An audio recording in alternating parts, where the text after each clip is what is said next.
நேற்று பார்த்தோமா எல்லாமே. ஒன்றிய அரசில் குடியரசுத் தலைவர் யார்? யார் இப்போ யாருன்னு கேட்கல, நாட்டோட தலைவர். அப்புறம் அவர் தான் எல்லா வேலையும் செய்யணும். யார் பேரில் நடக்கும்? அவர் பேரில் தான் நடக்கும். ஒன்றிய அரசாங்கத்தில் எல்லா வேலையும் அவர் பேரில் தான் நடக்கும். ஓகேவா? சரி. இப்போ அதை அந்த எலெக்ஷனில் நிற்கணுன்னா அதுக்கு என்ன தகுதி பார்ப்போம். அது என்ன தகுதியாக தான் பார்க்க போகிறோம். 35 வயசு பூர்த்தி அடைஞ்சிருக்கணும். முதல்ல ஃபஸ்ட்டு இந்திய குடிமகனாக இருக்கணும். 35 வயது பூர்த்தி அடைஞ்சிருக்கணும். இந்திய குடிமகனாக இருக்க வேண்டும். இந்தியன் சிட்டிசனாக இருக்கணும். இங்கிலீஷில் அரசாங்கத்தில் ஆதாயம் தரக்கூடிய பதவியில் இருக்கக்கூடாது. ஆதாயம் தரக்கூடிய சம்பளம் வாங்குகிற போஸ்டிங்னு வச்சுக்கோங்களேன். அப்படி அதில் இருக்கக்கூடாது. அடுத்தது மக்களவையில் நல்லா புரிஞ்சுக்கணும். மக்களவைனா கீழவை. பாராளுமன்றம் இருக்கு இல்லையா? பாராளுமன்றத்தில் கீழவை தான் மக்களவை. இது மேலவை, மாநிலங்களவை அப்படின்னு சொல்லுவாங்க. இது மக்களவை. குடியரசுத் தலைவர் இந்த மக்களவையில் உறுப்பினராகிறதுக்கு தகுதி இருக்கணும். அவ்வளோதான். உறுப்பினராக இருக்கணும் அவசியம் இல்லை, அதில் உறுப்பினராக தகுதி இருக்கணும். அவ்வளோதான். அடுத்தது எலெக்ஷனில் இவரோட எலெக்ஷனுக்கு யார் ஓட்டு போடுறாங்களோ அதில் 50 பேர் இவருக்கு முன்மொழியணும். சரியா? முன்மொழிதல். இவரை நாங்கள் தேர்தல் நிற்கிறோம் அப்படின்னு ஒரு 50 பேர் முன்மொழியணும். 50 பேர் என்னது? ப்ரீடெசஸர், சக்ஸஸர் அப்படிம்பாங்க இங்கிலீஷில். Successor செகண்டர், sorry சக்ஸஸரில் செகண்டர். 50 பேர் என்ன பண்ணணும்? வழிமொழிஞ்சு கையெழுத்து போடணும். மனு தாக்கல் பண்ணுறாருல, அதில் 50 பேர் 100 பேர் கையெழுத்து போடணும். இப்போ எதுவும் குறைஞ்சிருக்கா என்னன்னு தெரில. சரி. அடுத்தது வாக்காளர் பட்டியல், எலக்டோரல் ரோல் அப்படிம்பாங்க. யாரெல்லாம் இவரோட எலெக்ஷனுக்கு ஓட்டு போடுவாங்க? சரியா? அப்படின்னாக்கா பார்லிமெண்ட்டில் 2 house, Rajya Sabha member, Lok Sabha member. அதே மாதிரி எல்லா மாநிலத்திலையும் கீழவை உறுப்பினர், மேலவை உறுப்பினர் கிடையாது. சரியா? மாநிலத்தில் சட்டப்பேரவை இருக்கு இல்லையா? ஒரு சில சட்டப்பேரவையில் மேலவையும் இருக்குது, கீழவையும் இருக்கும். சட்டமன்றத்தில் மாநிலத்தில் இப்போ கர்நாடகாவில் மேலவை இருக்குது, கீழவை இருக்குது. தமிழ்நாட்டில் கீழவை மட்டும்தான் இருக்குது. அதனால தான் என்ன பண்ணிட்டாங்க? ஒரே மாதிரி ஈவனாக சொல்லிட்டாங்க. கீழவை உறுப்பினர், எல்லா மாநிலத்தினுடைய கீழவை உறுப்பினர். அதே மாதிரி யூனியன் பிரதேசத்தில் சட்டப்பேரவை இருந்தால் அந்த உறுப்பினர்கள். அப்போது மேலவை, பாராளுமன்றத்தில் மேலவை, கீழவை, அப்புறம் மாநில மற்றும் ஒன்றிய பிரதேசத்தினுடைய யூனியன் டெரிட்டரி அங்கே இருக்கக்கூடிய கீழவையில் இருக்கக்கூடிய இந்த 3லையுமே இருக்கக்கூடிய தேர்ந்தெடுக்கப்பட்ட உறுப்பினர்கள் எலெக்ஷனில் நின்று ஜெயிச்சு வந்திருக்கணும். அப்போ எலெக்ஷனில் நின்று ஜெயிக்காமல் வர முடியுமா சார்? வருவாங்க. அதை எப்படின்னு பார்ப்போம், பின்னாடி சொல்கிறேன். அங்கேருந்து தேர்ந்தெடுக்கப்பட்ட உறுப்பினர்கள் இவங்க தான் ஓட்டு போடுவாங்க. யாருக்கு? குடியரசுத் தலைவர். கேட்பாங்க, குடியரசுத் தலைவர் எலெக்ஷனில் யார் யார் ஓட்டு போடுவாங்க? பாராளுமன்றத்தின் 20, அப்புறம் மாநில ஒன்றிய நிலப்பிரதேசம் அங்கே இருக்கக்கூடிய சட்டமன்றத்தினுடைய கீழவை, இந்த அவைகளில் இருக்கக்கூடிய தேர்ந்தெடுக்கப்பட்ட உறுப்பினர் எலெக்ஷனில் நின்று வந்திருக்கும். நேரடியாக மறைமுகமாக எலெக்ஷனில் நின்று வந்திருக்கும். அவங்க தான் ஓட்டு போடுவாங்க. போட்டிருக்கு பாருங்க. பாராளுமன்றம் மற்றும் மாநில சட்டமன்றத்தின் கீழவை ஆகியவற்றின் தேர்ந்தெடுக்கப்பட்ட உறுப்பினர். நேற்று இந்த மெட்டீரியல் அனுப்பியிருக்கேனா? யாருமே கேட்கல. இன்னைக்கு அனுப்பிட்டேனா? உங்களுக்கு ஓகே, புதுசாக இருக்கிறவங்களுக்கு. அடுத்தது தேர்தல். இவருக்கான தேர்தல் முறை விகிதாச்சார ஒற்றை வாக்கு மாற்று முறை. தேர்தல் முறைக்கு பேர் என்ன? விகிதாச்சார ஒற்றை வாக்கு மாற்று முறை.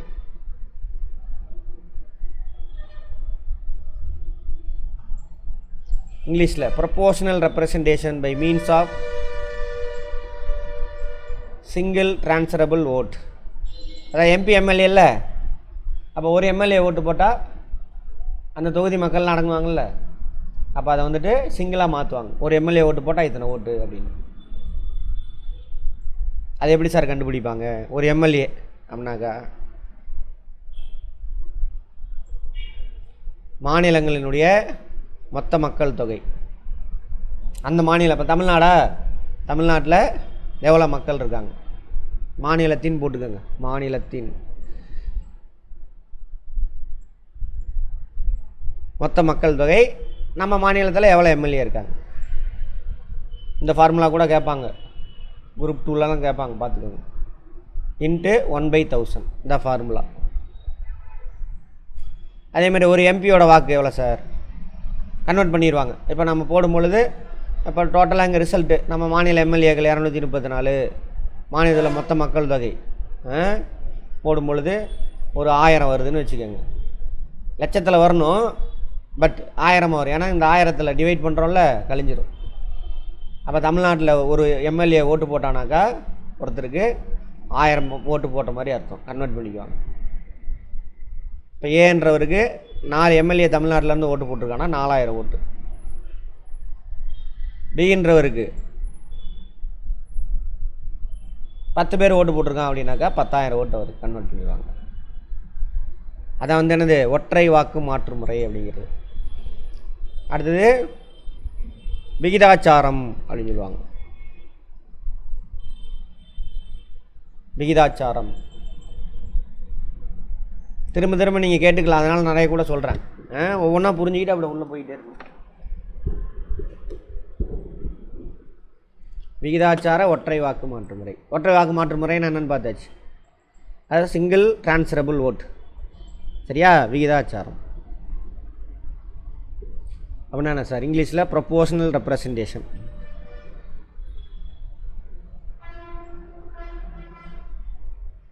அப்படின்னா என்ன சார்? அப்படின்னா நம்ம ஓட்டு போடுறீங்க, ஓட்டு எல்லோரும் போட்டிருக்கீங்களா? எப்படி இருக்கும்? ஏபிசிடி ஓட்டி எல்லோரும் 3 பேர் தான் இருப்பான், மற்றவங்களாம் சும்மா வேணும்னு அவனுங்களே நிறுத்து வைப்பானுங்க. மக்கள்லாம் கன்ஃபியூஷன் ஆகணும் அப்படின்ட்டு. அங்கே பண்ணானுங்களா? தூத்துக்குடியா? எங்கேயோ தூத்துக்குடியில் அவனுங்க ராமநாதபுரத்தில் ஓபிஎஸ் பேர்லேயே நிறைய ஓபிஎஸ்னு 5 பேரை போட்டு விட்டானுங்க. இதெல்லாம் அவனுக்கு பண்ணுறான். அவனுக்கு டெபாசிட்டே வாங்கக்கூடாதுறான் அப்படின்னு அவன் ஆளுகளே பண்ணுது. ஏன்னா அது கொள்கை கூட்டம் கிடையாது. அந்த கூட்டம் சுயநல கூட்டம், பணத்தை ஊரடித்து உலையில் போடுற கூட்டம். அதனால் அப்படி தான் பண்ணிக்குவானுங்க. சரி, இப்போ நான் 4 பேர் நிற்கிறான்னு வச்சுக்கோங்க. யாருக்கு நீங்கள் ஓட்டு போட விரும்புகிறீங்களோ அவருக்கு போடுவீங்க. கரெக்டாக?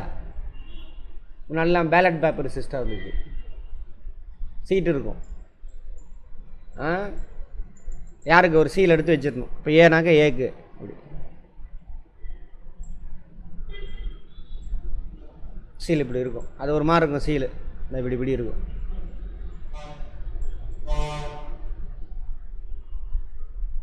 அது எப்படின்னு வச்சுக்கோங்க. அப்படி இருக்கும். அப்படின்னா அதான் அப்படி தான். அப்படின்னா என்னன்னு சொல்லணும் தெரியல. ஏதோ ஒன்று கதையை விட்டுறது. அப்புறம் அதெல்லாம் போட்டுட்டு அதில் போய் நடுவில் நனைஞ்சிட்டு போய் உட்காந்தினா உனக்கு சக்தியெல்லாம் உன் மேலே இறங்கணும் கதை விட்டு காசு பற்றிடுவாங்க. ஆமாம்.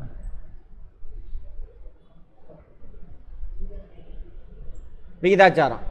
இப்போது இந்த எலெக்ஷன் இருக்குல்ல, பிரசிடெண்ட் எலெக்ஷனு, அதுக்கு என்ன பண்ணுனாக்கா ஓட்டு போடுறவங்க ஃபஸ்ட்டு ப்ரிஃபரன்ஸ் 4 பேர் நிற்கிறாங்கன்னு வச்சுக்கோங்க. பிரசிடெண்ட் எலெக்ஷனில் ஃபஸ்ட்டு ப்ரியாரிட்டி யாருக்கு தெரியுங்க? 1. செகண்ட் ப்ரியாரிட்டி யாருக்கு தெரியுங்க? 2, 3, 4ன்னு எழுதணும். இப்படி எழுதணும். ஒருத்தருக்கு மட்டும் சீல் வச்சுட்டு வர்றது கிடையாது. புரியுதா? இதுக்கு பேர் தான் ப்ரொபோஷனல் ரெப்ரசன்டேஷன், விகிதாச்சாரம் வாக்கெடுப்பு. ஒற்றை வாக்குனா என்னென்னு பார்த்துட்டோம். ஒரு எம்எல்ஏ ஒரு எம்பிக்கு எவ்வளவு இது அப்படி. ரைட். அப்போ யாருக்கு இந்த மாதிரி எலெக்ஷன் நடக்குன்னா இந்த மெத்தடில் பிரசிடெண்ட்டு, வைஸ் பிரசிடெண்ட்டு, அப்புறம் Rajya Sabha MP. President, vice president, Rajya Sabha MP, இந்த 3 பேரோட எலெக்ஷன் மட்டும் இந்தியாவில் இப்படி நடக்கும். Proportional representation by means of single transferable vote. சரியா? 3 கேள்வி சொல்லியாச்சு. 3, 5 கேள்வி, 6 கேள்வி இதில் இருக்குது. புரிஞ்சுக்கிட்டீங்கன்னா அவன் எப்படி கேட்டாலும் எழுதலாம்.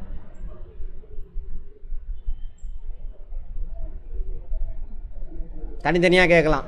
குடியரசுத் தலைவர் தேர்தல் முறை எப்படி, துணை குடியரசுத் தலைவர் தேர்தல் முறை எப்படி, அப்புறம் ராஜ்யசபா எம்பியோட தேர்தல் முறை எப்படி அப்படின்னு கேட்கலாம்.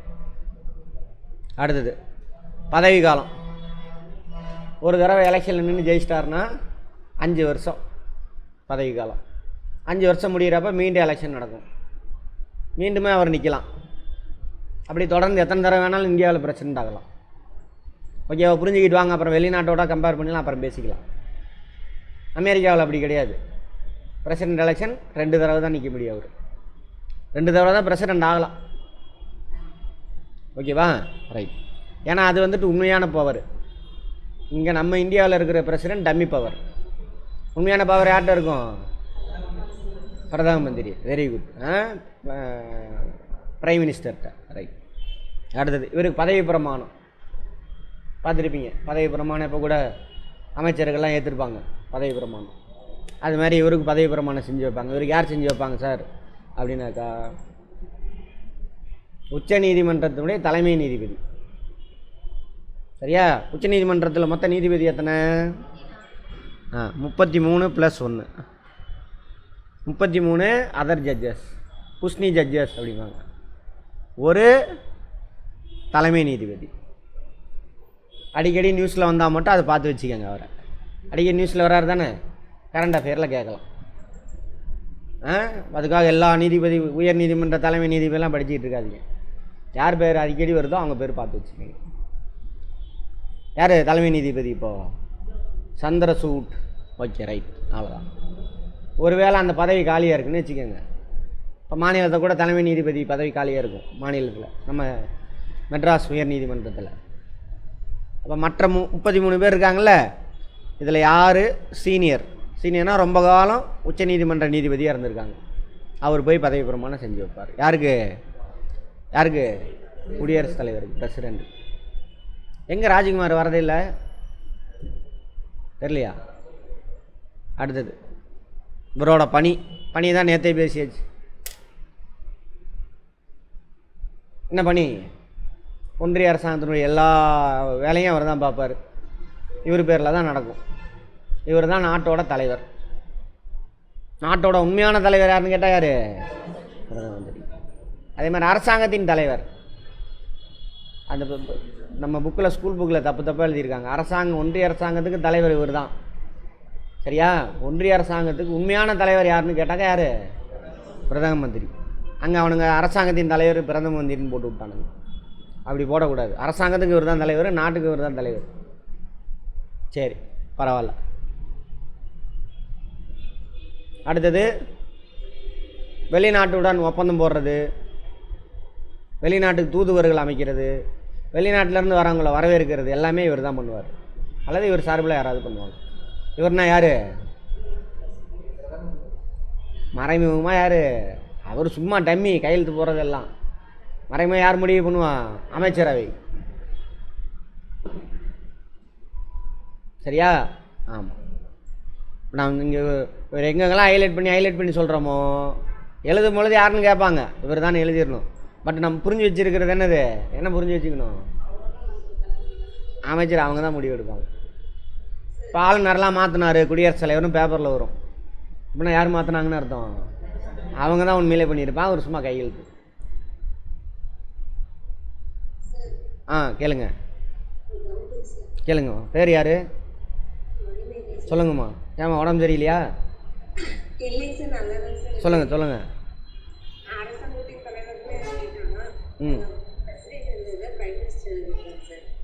என்னம்மா? அதை தான் ரெண்டையுமே நான் சொல்லிட்டேன், புக்கில் தப்பாக போட்டிருக்கான் அப்படின்னு. சரியா? அரசாங்கத்தின் தலைவர்னு பிரதம மந்திரியை சொல்லிட்டானுங்க.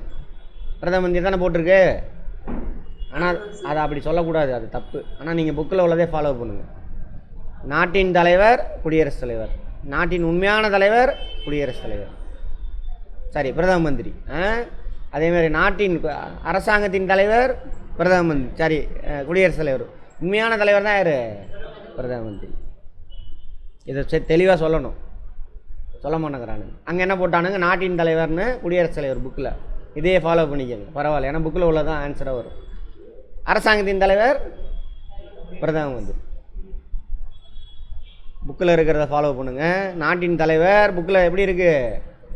பிரசிடென்ட், அரசாங்கத்தின் தலைவர், பிரதம மந்திரி. அதை வச்சுக்கோங்க சரியா. ஆனால் அது தப்பு, புக்லேயே தப்பாக இருக்குனால நம்ம வேறு வழி இல்லை. ரைட்.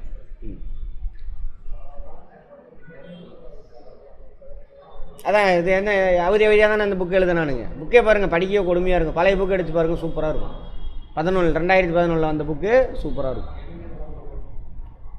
சுரேந்தர் கேளுங்க, டவுட் இருக்கு அதாவது? சரி, அவ்வளோதாங்க. அதே மாதிரி முப்படைகளின் தளபதி இவர் தான். யார்? பிரசிடென்ட்.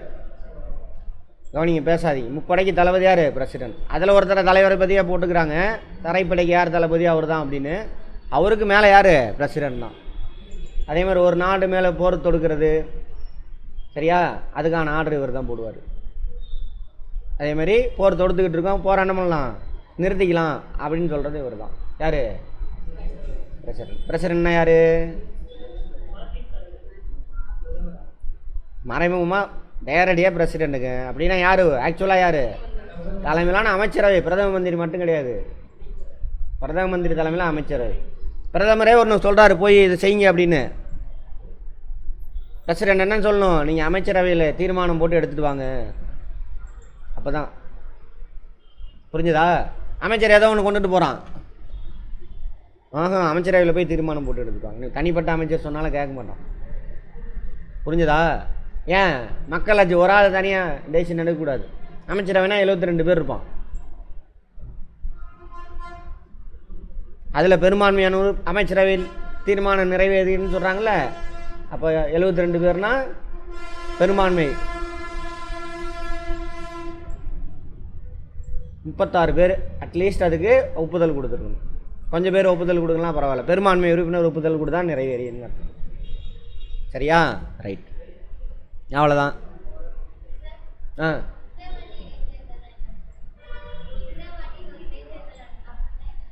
அப்படின்னா என்னன்னு கேட்குறீங்களா? விக்கிரவாண்டினா அந்த ஊர் பேர், தொகுதி பேர். அவர் இறந்து போயிட்டார்ல, அந்த அந்த விக்கிரவாண்டியில் எலெக்ஷன் நின்று ஜெயிச்சார்ல, அவர் இறந்து போயிட்டார். இன்னும் 2 வருஷம் இருக்குது பொது தேர்தல் வர்றதுக்கு. பொது தேர்தல்னா எல்லா தொகுதிக்கும் நடந்தால் பொது தேர்தல். இன்னும் 2.5 வருஷம் அங்கே எம்எல்ஏ இல்லாமல் இருக்கலாமா? பிரதிநிதி இல்லாமல் இருக்கக்கூடாது. அதனால நடுவில் நடக்குது. அதனால தான் அதுக்கு பேர் இடைத்தேர்தல். வார்த்தையில் எடுத்திருக்கா? பொது தேர்தலுக்கு இடையில், அதான் இடைத்தேர்தல். நார்மலாக பார்த்தீங்கன்னா ஒரு தொகுதியில் அந்த தொகுதி ராஜினாமா பண்ணிட்டாரோ அவர், அல்லது இறந்து போயிட்டாலோ, அல்லது தகுதி நீக்கம் செய்யப்பட்டாலோ அடுத்த 6 மாதத்துக்குள்ளே எலெக்ஷன் வைக்கணும். எம்பி தொகுதியாக இருந்தாலும் சரி, எம்எல்ஏ தொகுதியாக இருந்தாலும் சரி. சரியா? எலெக்ஷன் நின்று வராருல, அவர் எவ்வளோ நாள் அந்த பதவியில் இருப்பார் அப்படின்னாக்கா, மிச்சம் இருக்கக்கூடிய அந்த 2.5 வருஷமோ 6 மாதமோ 1 வருஷமோ, அது திரும்ப பொது தேர்தல் வரும்பொழுது அவரோட பதவி சேர்ந்து காலியாயிடும். Very good. அடுத்து சின்ன டவுட்டாக இருந்தாலும் கேளுங்க, தப்பே கிடையாது.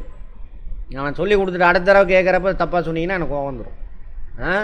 ஆமாம், ரிவிஷன் பண்ணணும். அடுத்தது பதவி காலியாதல். குடியரசுத் தலைவரோட பதவி காலியாகுமா சார்? ஆகும். 5 ஆண்டு நிறைவடைந்தால் ஆட்டோமேட்டிக்காக பதவி போயிடும். ஓகேவா? அடுத்தது அவரே ராஜினாமா பண்ணலாம். நடுவில் ராஜினாமா கடிதத்தை வந்து யார்கிட்ட கொடுக்கணும் சார் அப்படின்னா ஸ்பீக்கர்கிட்ட கொடுக்கணும். ஸ்பீக்கர் யாருன்னா, கீழவை இருக்குல்ல, பார்லிமெண்ட்டில் கீழவை, அதுக்கு தலைவர் தான் ஸ்பீக்கர். பார்லிமெண்டோட தலைவர் தான் யார்? ஸ்பீக்கர். சபாநாயகர்னு சொல்லுவாங்க தமிழில். அது பார்லிமெண்ட்டில் மேலவை இருக்குல்ல, அதுக்கு தலைவர் வந்து தலைவர் தான், சேர்மன் அப்படிம்பாங்க. சேர்மன். ரைட். இதெல்லாம் கேள்வி, எல்லாமே கேள்வி. மேலவையினுடைய தலைவர் யார், கீழவையினுடைய தலைவர் யார், பேர் கேட்பாங்க. கீழவைக்கு ஸ்பீக்கர், சபாநாயகர். மேலவைக்கு சேர்மன். அவர்கிட்ட ராஜினாமா கடிதத்தை கொடுக்கணும். வைக்க தலைவர். மாநிலங்களவை தலைவர் அப்படிம்பாங்க. மாநிலங்களவை தலைவர். அடுத்து இறந்து போயிட்டாருன்னா, இறந்தா எல்லா பதவியும் இறந்தா ஆட்டோமேட்டிக்காக காலியாயிடும். அடுத்த பதவி இல்லை அவங்களுக்கு. அவங்க தான் சிவலோக பதவி அலைஞ்சிட்டாங்களே, பெரிய பதவி. சுதந்திரம் வாங்கிட்டான், அதனால் விட்டு தொலைங்க அவனை, பாவம். அவங்க விட்டுருவாங்க. ஓகேவா? அப்புறம் இவரை பதவியிலேருந்து நீக்க முடியுமானா முடியும். குடியரசுத் தலைவரை பதவியிலேருந்து நீக்கிறதுக்கான அந்த ப்ராசஸுக்கு பேர் குற்றம் சுமத்தலின் மூலம் பதவியிலிருந்து நீக்குதல்பாங்க தமிழில். குற்றம் சுமத்தலின் மூலம் பதவியிலிருந்து நீக்குதல். இங்கிலீஷில் வந்து இம்பீச்மெண்ட். என்னது? இம்பீச்மெண்ட். சரி, என்ன காரணத்துக்காக சார் இந்த இம்பீச்மெண்ட் கொண்டு வரலாம் அப்படின்னாக்கா, அரசியலமைப்பு சட்டத்தை மீறிவிட்டார், அந்த காரணத்துக்காக அவரை இந்த இம்பீச்மெண்ட் கொண்டுட்டு வரலாம். எங்கே கொண்டு வரணும் சார் அப்படின்னா பார்லிமெண்ட்டில் தான் கொண்டு வர முடியும். இந்தியாவில் இம்பீச்மெண்ட் ப்ராசஸ் ஒரு 3-4 பேருக்கு மேலே கொண்டு வரலாம். அது ஒன்லி எங்கே மட்டும் தான் கொண்டு வர முடியும்? பார்லிமெண்ட். பார்லிமெண்ட்னா இது, பார்லிமெண்ட்னா இது சுரேந்தர், டிரான்ஸ்லேஷன் கேட்கல நான். ஒன்றிய அரசாங்கத்தின் சட்டம் இயற்றும் இடம், சட்டம் இயற்றும் துறை. சரியா? கேள்வி கேட்டு கேட்டு படிக்கணும். இப்படின்னா என்னன்ட்டு படிக்காத பாமரம் கேட்டால் கூட புரிய வைக்கணும். அவன் தான் படிப்பாளிங்கிறார். யார்? வள்ளுவர். கஷ்டமான ஆழமான கருத்துக்களை நல்லா ஊன்றி புரிஞ்சுக்கிட்டு அடுத்தவனுக்கு எளிமையாக சொல்லித்தர யார் முடியுமோ அவன் தான் அறிவாளி அப்படிங்கிறார் வள்ளுவர் ஒரு குறள். சரியா? கேள்வி கேட்டால் சொல்ல தெரியணும். ரிவிஷன் பண்ண அதுக்கு எடுத்து இன்னைக்கு கூட இவரது அவர் இறையன் ஐஏஎஸ் அவர் ரிவிஷன் நீங்கள் பண்ண தான் அது ஸ்ட்ராங் உங்கள் மைண்டில் நிற்கலாம். என்ன ஆயிருமா? அழிஞ்சு போயிடும். அது அனுப்பலான்னு பார்த்தா அதுக்குள்ளே ஃபோன் சுவிட்ச் ஆஃப் ஆயிடுச்சு. சரி, வந்தான் திரும்ப அனுப்பி விட்றேன். ஓகேவா? ஆமாம். ஆனால் நம்ம சொல்கிற கருத்தை அவர் இன்னும் சொல்லலை. ஒரு கருத்தை நான் என்ன சொல்லுவேன், படமாக மாற்றுங்க, ஈஸியாக மனசில் நிற்கும். படமாக மாற்றியாச்சு நான் நின்றோம். அதுக்கு தான் படம் போட்டு தான் நடத்துவேன். படமாக மாற்றிட்டீங்க, வார்த்தையெல்லாம் படமாக மாற்றிட்டு ஜென்மத்திலையும் மறக்காது. பிரச்சனைக்கு என்ன பண்ணலாம்? சொல்யூஷன் ஈஸியாக கண்டுபிடிக்கலாம். மெயின்ஸ்லாம் ஈஸியாக அடித்து நவுத்திட்டு போயிட்டே இருக்கலாம். சரி பாருங்கள். குற்றம் சுமத்தலின் மூலம் பதவியிலேருந்து நீக்கலாம். ஒரு 3-4 பேத்துக்கு மேலே தான் குற்றம் சுமத்தல் மூலம் பதவியிலேருந்து நீக்க முடியும். அதான் இம்பீச்மெண்ட். அந்த இம்பீச்மெண்ட் எங்கே மட்டும் தான் கொண்டு வர முடியும்? பார்லிமெண்ட்டில் மட்டும்தான், வேறு எங்கேயுமே கொண்டு வர முடியாது. சரியா? ஏதோ ஒரு ஹவுஸில் கொண்டுட்டு வரலாம். யார் யாருக்கு சார் அப்படின்னு சொல்லிடுறேன். ஃபஸ்ட்டு இவருக்கு. சரியா? யார்? குடியரசுத் தலைவர். ரெண்டாவது, இந்த இம்பீச்மெண்ட் ப்ராசஸ் உங்களுக்கு மட்டும் தான் கொண்டு வர முடியும். ரெண்டாவது, ஜட்ஜஸ் ஆஃப் சுப்ரீம் கோர்ட், எல்லா ஜட்ஜும். சரியா? மூணாவது, ஜட்ஜஸ் ஆஃப் ஹைகோர்ட், எல்லா ஜட்ஜும், எல்லா ஹைகோர்ட்டு, இந்தியாவில் இருக்கக்கூடிய எல்லா ஹைகோர்ட். மாநிலத்துக்கு இருக்குல்ல, பேசாதீங்க, கவனிங்க, பேசாதீங்க, அப்புறம் நடுவில் மிஸ் ஆயிரும். கவனிங்க தயவு செஞ்சு. Judges of supreme court, judges of high court, 3 பேர் சொல்லியாச்சா? அடுத்து 4வது, சீஃப் எலெக்ஷன் கமிஷனர். யாரே? Chief election commissioner. மற்ற 2 பேருக்கு இந்த ப்ராசஸ் கிடையாது. 3 பேர் இருப்பாங்க எலெக்ஷன் கமிஷனர். ஒன்லி எங்கே? இது மட்டும் ஸ்டேட்டு கிடையாது. ஆமாம், யூனியன் எலெக்ஷன் கமிஷன் இல்லையா? சீஃப் எலெக்ஷன் கமிஷனர் இந்தியா, அவருக்கு 3 பேர் இருப்பாங்க. அதில் சீஃபுக்கு மட்டும்தான் இந்த ப்ராசஸ், மற்ற 2 பேருக்கு இந்த ப்ராசஸ் கிடையாது. 4 வந்துருச்சா? அடுத்து 5வது, CAG, controller and auditor general of India. 10 கேள்வி இருக்குது இதில் மட்டும். சரியா? ரிவிஷன் பண்ணி போட்டு பார்த்துக்க. இந்த 5 பேத்துக்கு மட்டும் தான் இம்பீச்மெண்ட் ப்ராசஸ் கொண்டு வர முடியும். ஒன்லி எங்கே மட்டும் தான் கொண்டு வர முடியும்? பார்லிமெண்ட்டுக்கு. காரணம் பின்னாடி வரதை நான் இங்கே சொல்லிட்டேன், தனித்தனியாக நடத்த வேண்டாம். என்ன காரணம் சார்? குடியரசுத் தலைவருக்கு மட்டும்தான் அரசியலமைப்பு சட்டத்தை மீறிவிட்டார், வயலேஷன் ஆஃப் கான்ஸ்டியூஷன். ரீசன் இந்த காரணத்துக்காக தான் கொண்டு வர முடியும். எப்படி அந்த இம்பீச்மெண்ட் எப்படி ப்ரொசீட் பண்ணுறான்னு அடுத்து பார்ப்போம். ஒன்று. அடுத்தது, மற்ற 4 பேர் இருக்காங்கள்ல, சிஏஜி, அப்புறம் யார் பார்த்தோம், ஜட்ஜஸ்ஸு, அப்புறம் எலெக்ஷன் கமிஷனர், இவங்களுக்கெல்லாம் ஒன்று அவர் ஊழல் பண்ணிட்டார். 2வது காரணம் இன்எஃபிஷியன்சி, திறமையற்றவர். திறமையானவராக செயல்படுவார்னு அதில் உட்கார வச்சா, ஆனால் திறமை இல்லாமல் இருக்கார். இந்த 2 காரணம். குடியரசுத் தலைவருக்கு மட்டும்தான் என்ன காரணம்? அரசியலமைப்பு சட்டத்தை மீறிய காரணம். மற்ற 4 பேருக்கு இந்த காரணம். எல்லாமே கேள்வி, ஒவ்வொன்றும் கேள்வி. 20 கொஷின் இதை புரிஞ்சுக்கிட்டிங்கன்னா ஆன்சர் பண்ணலாம். ரைட், அதான். சரி, எப்படி சார் ப்ரொசீஜர்? அப்படின்னா எங்கே மட்டும்தான் கொண்டு வர முடியும் இந்த இம்பீச்மெண்ட் ப்ராசஸ்ஸு? பார்லிமெண்ட்டில் 2 ஹவுஸ் இருக்கும். ஏதாவது ஒரு ஹவுஸில் ஃபஸ்ட் இன்ட்ரடியூஸ் பண்ணுவாங்க, இந்த மாதிரி இவர் தப்பு பண்ணிட்டாரு, இவரை பதவியிலேருந்து தூக்கலாம் அப்படின்னு. அந்த ஹவுஸில் சரி ரைட் ப்ரொசீட் பண்ணுங்கள் அப்படின்னு தீர்மானம் நிறைவேறிச்சு. தீர்மானம் நிறைவேறதுன்னா இப்போ 100 பேர் வந்திருக்காங்கன்னு வச்சுக்கோங்க, பெரும்பான்மை உறுப்பினர் குறைஞ்சது 51 பேர் என்ன பண்ணணும், ஓகேன்னு சொல்லணும், தீர்மானத்தை நிறைவேற்றலாம் அப்படின்னு. இல்லை 51 பேர் எதிர்ப்பு தெரிவிக்கிறாங்கன்னா ஃபெயில்யூர், முடிஞ்சு போச்சு, அதோட அது ப்ராசஸ் முடிஞ்சிடும். சரி, இது அவ்வளோ சீக்கிரம் கொண்டு வர மாட்டாங்க இம்பீச்மெண்ட். கொண்டு வந்தாங்கன்னா கட்டாயம் என்ன ஆயிரும், தீர்மானம் ஒரு ஹவுஸில் தீர்மானம் நிறைவேறும். இப்போ மேலே வகையில் தீர்மானம் நிறைவேறிச்சுன்னு வச்சுக்கோங்க, அடுத்த ஹவுஸுக்கு போவோம். அடுத்த ஹவுஸுக்கு போனோடனே ஒரு குழு போடுவாங்க, எல்லா கட்சியை சேர்ந்த உறுப்பினர்கள், அந்த ஹவுஸில் மெம்பர் இருக்காங்களே அவங்கள உறுப்பினர் போட்டு ஒரு குழு போட்டு உண்மையிலே தப்பு நடந்திருக்கா, ப்ராசஸ் பண்ணலாமான்னு விசாரணை செய்யுங்கன்னுவாங்க. அவங்க விசாரணை பண்ணிவிட்டு தப்பு பண்ணியிருக்காரா, ஊழல் பண்ணியிருக்காரா, இல்லை திறமை இல்லாமல் இருக்காரான்னு அவங்க அவங்களுடைய அறிக்கையை இங்கே அந்த ஹவுஸில் கொடுப்பாங்க. அதுக்கப்புறம் விவாதம் நடக்கும். யார் மேலே அந்த குற்றம் சுமத்திருக்காங்களோ அவர் அங்கே பதில் சொல்லணும். பார்லிமெண்ட்டில் அவரோட பயனில் சொல்லணும்ல, எந்த குற்றவாளியாக இருந்தாலும் என்னோடய தரப்பு நான் சொல்லணும்ல, அவர் பதில் சொல்லுவாங்க. அதுக்கப்புறம் யாருங்க இதுக்கு இவர் பதவியிலேருந்து தூக்கலான்னு சொல்கிறதுக்கு எத்தனை பேர் ஆதரவு தரீங்க அப்படின்னு கேட்பாங்க. இல்லை அந்த குழு சொல்லிடுச்சு முன்னாடி, இல்லை வேண்டாம் இது தப்பு ஏதோ இது பண்ணியிருக்காங்க அப்படின்னாக்கா உடனே நின்றுச்சு, இல்லை ப்ரொசீட் பண்ணலாம் அப்படின்னு எல்லோரும் ஒத்துக்கிட்டாங்க அப்படின்னா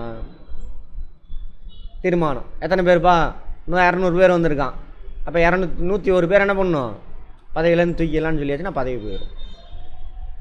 இதுதான் ப்ரொசீஜர். ஏதாவது ஹவுஸில் கொண்டு வரலாம், ஒரு ஹவுஸில் தீர்மானம் போட்டு அடுத்த ஹவுஸுக்கு போகும், குழு அமைச்சு விசாரணை பண்ணுவாங்க, அவங்களும் ஓகே சொல்லிட்டாங்க, குழு ஆமாம் ப்ரொசீட் பண்ணலான்னு சொல்லிட்டாங்க. அப்போ யார் மேலே குற்றம் சுமத்துனாங்களோ அவர் போய் அந்த ஹவுஸில் பதில் சொல்லணும் அல்லது அவரோட வாதத்தை எடுத்து வைக்கணும். அதுக்கப்புறம் தீர்மானம், எத்தனை பேர் ஆதரவு தெரிவிக்கிறீன்னு கேட்பாங்க. பெரும்பான்மையான உறுப்பினர் ஆதரவு தெரிவிச்சிட்டாங்கன்னா அவரை பதவியிலேருந்து தூக்கிடுவாங்க. இவ்வளோ பெரிய ப்ராசஸ். இது எல்லாமே முக்கியமான போஸ்ட், அதனால் சரியா? ரைட். குடியரசுத் தலைவருக்கான எல்லா டீட்டெயிலும் பார்த்தாச்சு, ஓகேவா? ரைட். அடுத்தது யார், துணை குடியரசுத் தலைவர். அப்படியே டிட்டோ இவரே மாதிரி இருக்கும் மேக்ஸிமம் எல்லாமே. வித்தியாசம் மட்டும் சொல்லிட்டு வரேன். நீங்கள் என்ன பண்ணுங்கள், அப்பப்போ இப்போ யார் குடியரசுத் தலைவர்னு பார்த்துக்கோங்க, துணை குடியரசுத் தலைவர் யாருன்னு பார்த்துக்கோங்க, நியூஸில் வரும், அடிக்கடி வரும். ரைட், சரி. சேம் அப்படியே குடியரசுத் தலைவருக்கு என்னென்ன தகுதி இருக்கோ அப்படியே இந்த தகுதியெலாம் துணை குடியரசுத் தலைவருக்கு வேண்டும். ஒரே ஒரு வித்தியாசம். என்ன வித்தியாசம்? அவர் கீழவையில் உறுப்பினராக இருக்கணுமா, யார், குடியரசுத் தலைவர். இவர் மேலவையில் உறுப்பினராகிறது தகுதி இருக்கணும்.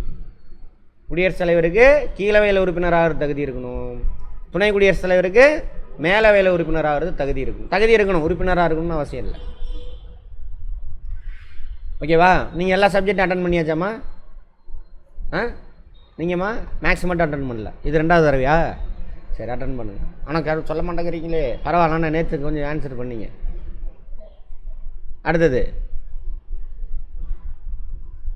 அவ்வளோதான். அப்படியே அவருக்குள்ளது அப்படியே மற்றது 3மே 35 வயது பூர்த்தி அடைஞ்சிருக்கணும், இந்திய குடிமகனாக இருக்கணும், அரசாங்கத்தில் ஆதாயம் தரக்கூடிய பதவியில் இருக்கக்கூடாது. அவ்வளோதான். அடுத்தது வாக்காளர். முன்னாடி சொல்லியாச்சு, இவருக்கும் இதே ப்ரொசீஜர் தான், எலெக்ஷன் ப்ரொசீஜர். என்னது? Proportional representation by means of single transferable vote, விகிதாச்சார ஒற்றை வாக்கு மாற்று முறை. தமிழில் குடியரசுத் தலைவருக்கான எலெக்ஷன் மெத்தட் எதுன்னு கேட்பாங்க. ஓகேவா? பேசிட்டு வந்துடுங்க. அடுத்தது ஓட்டு போடுறவங்க எலக்டோரல் காலேஜ் அப்படிம்பாங்க. எலக்டோரல் காலேஜ் அப்படின்னா ஓட்டு போடுறாங்க. வாக்காளர் பட்டியல் யார் இவருக்கு ஓட்டு போடுவாங்க அப்படின்னா வித்தியாசம் என்ன சார் அப்படின்னா, பாராளுமன்றத்தினுடைய 2 அவைகளில் இருக்கக்கூடிய எல்லா உறுப்பினரும்.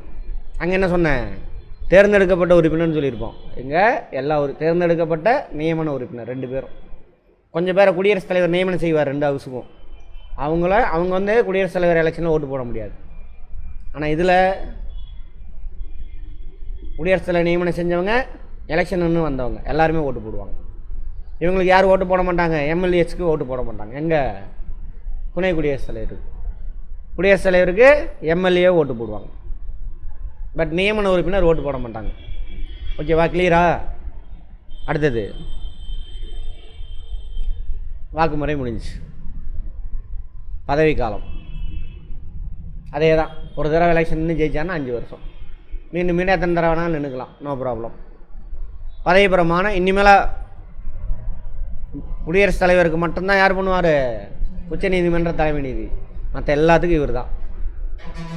அதுலேயும் அது மந்திரி, பிரதம மந்திரி, அவருக்கு கம்பல்சரி குடியரசுத் தலைவர் தான் பண்ணி வைப்பார். அப்புறம் மற்ற அமைப்புகள்லாம் இருக்குல்ல, இப்போது தேர்தல் ஆணையம் 3 பேர் இருக்காங்களா, தலைவருக்கு இவர் தான் பண்ணி வைப்பார். மற்ற 2 பேர் இருக்காங்கள, அவங்களுக்கு வந்துட்டு குடியரசுத் தலைவர் அல்லது அவரால் நியமனம் செய்யப்படும் நபர். அப்போ யார் செஞ்சுவாங்க? தலைமை நீதிபதியை செஞ்சு வச்சுருவார் பதவி பிரமாணம். இவருக்கு டைம் இருந்தால் இவர் பண்ணி வைப்பார், இல்லைன்னா யார் பண்ணி வைப்பாங்க? தலைமை நீதிபதி செஞ்சுருவாங்க. அதேமாதிரி நீதிபதிகள், உச்ச நீதிமன்ற நீதிபதிகள் இருக்காங்களே, அவங்களுக்கு தலைமை நீதிபதிக்கு கம்பல்சரி இவர் தான் பண்ணுவார். மற்றவங்களுக்கு குடியரசுத் தலைவர் அல்லது அவரால் நியமனம் செய்யப்படும் நபர். அவரால் நியமனம் செய்யப்படும் நபர் யாராக இருப்பாங்க? தலைமை நீதிபதி. இவர் சார்பில் ஒருவேளை ஃப்ரீயாக இருந்தார்னா குடியரசுத் தலைவரே செஞ்சு வச்சுருவார். ஓகேவா? ரைட். கேளுங்க.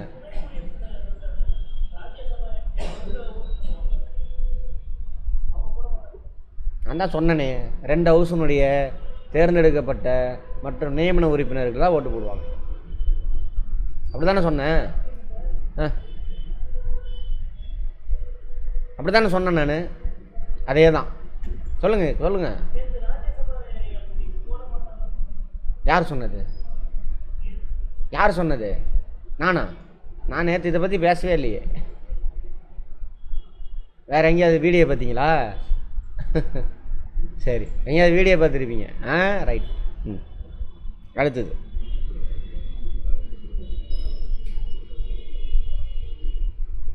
இவரோட பணிகள். இவரோட வேலை, முக்கியமான வேலை என்ன? குடியரசுத் தலைவர் தன்னுடைய பணியை செய்ய இயலாத பொழுது, பணியை செய்ய இயலன்னா இப்போ இறந்துட்டாலோ ராஜினாமா செஞ்சிட்டாலோ, ராஜினாமா செஞ்சால் கூட போக மாட்டாங்க, பதவி நீக்கம் செஞ்சிட்டாங்க, அப்போ அந்த பதவி காலி ஆயிரும் ஆட்டோமேட்டிக்காக. அப்போ இவரை தூக்கி உடனே உட்கார வச்சுருவாங்க, போய் உட்காந்துக்கன்னு. துணை குடியரசுத் தலைவருக்கு இவருக்கு பதவி பிரமாணம் செஞ்சு வைப்பார். யார்? உச்ச நீதிமன்ற நீதிபதி செஞ்சு வைப்பார், தலைமை நீதிபதி. அப்புறம் போய் உட்காந்துக்குவார். இவருக்கு அசிஸ்டன்ட்லாம் கிடையாது. அவர் யார்? குடியரசுத் தலைவருக்கு அசிஸ்டன்ட் கிடையாது. அவர் பதவியில் இல்லாத பொழுது ஒரு சீட்டில் போய் உட்காந்துக்குவார்.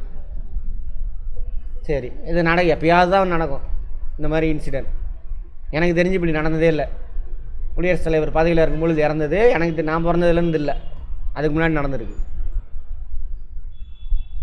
அல்லது இந்த மாதிரி இம்பீச்மெண்ட்டில் இது வரைக்கும் குடியரசுத் தலைவரை தூக்குனதே கிடையாது, இது வரைக்கும் நடந்ததே இல்லை. ஓகேவா? சரி. அப்போ அது வரைக்கும் இவரை வச்சு நேற்று கேட்டிங்களே, சும்மா உட்கார வச்சு சம்பளம் கொடுக்குறதா சார் அப்படின்னு. அதனால தான் என்ன சொல்லுவாங்கனாக்கா, தாத்தா நீ விரும்புனா துணை குடியரசுத் தலைவர் நீ விரும்புனாக்கா ராஜ்யசபாவில் போய் என்ன பண்ணு, அப்பப்போ உட்காந்துக்கோ. எப்படி உட்கார்ற? தலைவராக போய் உட்காந்துக்கோ. சொன்னோம்ல, ராஜ்யசபாவுக்கு ஹெட் யார்? தலைவர். இவர் தான் தலைவர். லோக்சபாவுக்கு தலைவர் யார் பேர் சொன்னோம்? ஸ்பீக்கர், சபாநாயகர். நம்மவா யோசிச்சு சொல்லுங்கள். நரேந்தர் ராஜ் சபாநாயகர். அவரை எப்படி தேர்ந்தெடுப்பாங்கன்னா, லோக்சபா உறுப்பினர் இருக்காங்க இல்லையா, அவங்களுக்குள்ள ஒருத்தரை தேர்ந்தெடுப்பாங்க, எலெக்ஷன் வச்சு தேர்ந்தெடுப்பாங்க. அவங்களுக்குள்ள இருந்து தான் ஒருத்தரை தேர்ந்தெடுக்கணும், சரியா? அதே ராஜ்யசபாவுக்கு தலைவர் யார் சார் அப்படின்னாக்கா, யார் வைஸ் பிரசிடெண்ட்டாக இருக்காங்களோ அவர் வந்து உக்காந்துக்குவார். அந்த மெம்பரில் ஒருத்தர் கிடையாது. அதனால தான் அவருக்கு என்ன தகுதி சொல்லியிருக்காங்க? ராஜ்யசபாவில் மெம்பர் ஆகிறதுக்கு தகுதி இருக்கணும். யாருக்கு? துணை குடியரசுத் தலைவர்.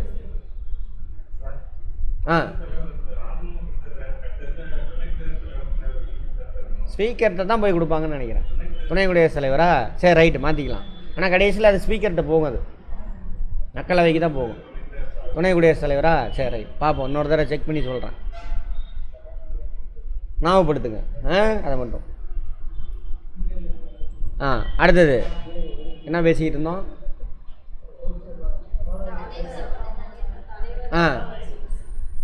அதனால தான் இவருக்கு பேர் என்ன சொன்னாங்க? பதவி வழி தலைவர்.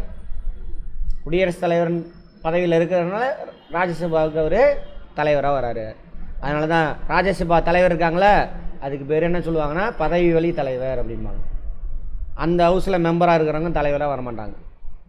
இவர் வேற ஒரு பதவியில் இருக்கார், அவர் வர்றார். இங்கிலீஷில் எக்ஸ் அஃபீஷியோ சேர்மன் அப்படிம்பாங்க. எக்ஸ் அஃபீஷியோ சேர்மன் எங்கள் ராஜ்யசபாவுடைய சேர்மன், அவருக்கு பேர் என்னது? Ex officio chairman.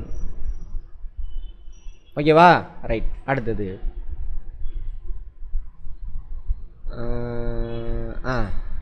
அதெல்லாம் முடிஞ்சா? ரைட், அவ்வளோதான். வேறு எந்த வேலையும் கிடையாது இவருக்கு. அதனால தான் ராஜ்யசபாவில் பார்த்தீங்கன்னா அவர் விருப்பப்பட்டால் உட்காந்துருக்கலாம், கொஞ்சம் நேரம் இருப்பார், அப்புறம் எந்திரிச்சு போயிடுவார். அடுத்தது பதவி எப்படி சார் காலியாகும்? 5 வருஷம் ஆயிடுச்சுன்னா ஆட்டோமேட்டிக்காக பதவி காலி ஆகிடும். சரியா? அப்புறம் இறந்துட்டாருன்னா பதவி போயிடும். எல்லாத்துக்குமே அதே கதை தான். ராஜினாமா பண்ணலாம். ராஜினாமா கடிதத்தை யார்கிட்ட கொடுக்கணும்? யாரை அவர் நியமனம் செஞ்சாங்க? பிரசிடென்ட், அவர்கிட்ட கொடுத்துரும். எல்லாருக்கும் அதே ப்ரொசீஜர் தான். யார் நியமனம் செஞ்சாங்களோ அவங்கள்ட்ட கொடுத்துருவாங்க. ஓகேவா? அடுத்தது அப்புறம் பதவியிலேருந்து தூக்கலாம் அவரை. எப்படி சார்னா குடியரசுத் தலைவர் மாதிரி ப்ரொசீஜர் கிடையாது. மேலவையில் தான் இவர் தலைவராக இருக்கார். மேலவையில் ஒரு தீர்மானம் போட்டு அது பாஸ் ஆயிடுச்சு, இவர் வேண்டாப்பா தூக்கிடலாம், எந்த காரணம் எதுவுமே தேவையில்லை, இவர் துணை குடியரசுத் தலைவராக இருக்க வேண்டாம், பெரும்பான்மையான உறுப்பினர் ஓகே சொல்லிட்டானா பதவியிலேருந்து தூக்கிடுவாங்க. அப்போ மேலவையில் தீர்மானம் நிறைவேற்றுதல் மூலம் துணை குடியரசுத் தலைவர் என்ன பண்ணலாம்? பதவியிலேருந்து நீக்கலாம். அவருக்கு மாதிரி இம்பீச்மெண்ட் ப்ராசஸ்லாம் கிடையாது. ஓகேவாம்மா? புரியுதா? அடுத்தது அவ்வளோதான். அடுத்து போகலாமா? இப்போ தான் ஒரு பெரிய குண்டே விழுக போகுது. பிரதம அமைச்சர் மேலே போகணுமா? என்ன போகணும்? இப்போ யாரை இருந்துட்டு போகிறாங்க அதை பார்த்துக்கோங்க. அப்போ இந்திய குடிமகனாக இருக்கணும். சரியா? பார்லிமெண்ட்டில் மெம்பராக இருக்கணுமா? பிரைம் மினிஸ்டர் ஆகணும்னா?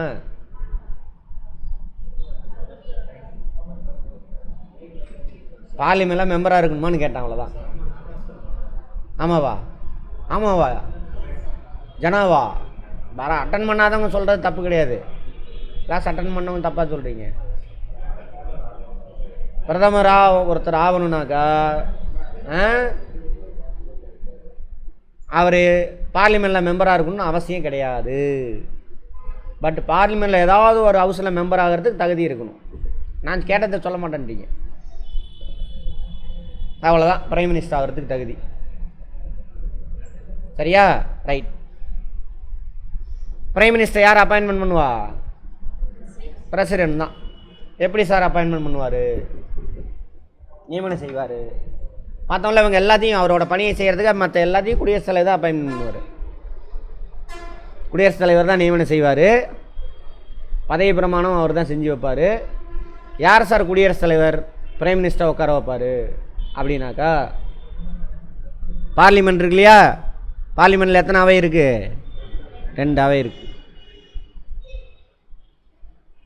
அதில் கீழவையில் பெரும்பான்மையான உறுப்பினர்கள், கீழவை உறுப்பினர், மேலவைக்கு பவர் கிடையாது.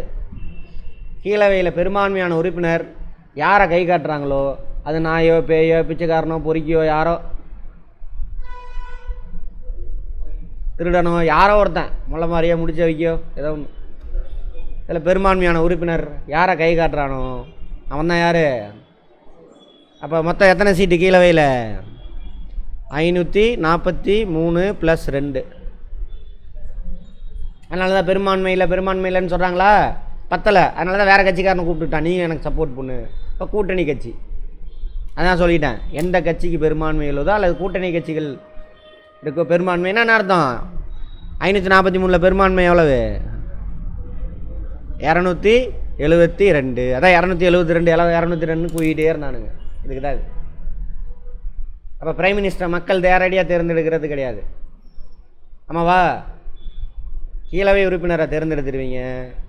அதில் பெரும்பான்மையான உறுப்பினர் யாரை கை காட்டுறானோ 272 பேர், அவன் தான் யார்?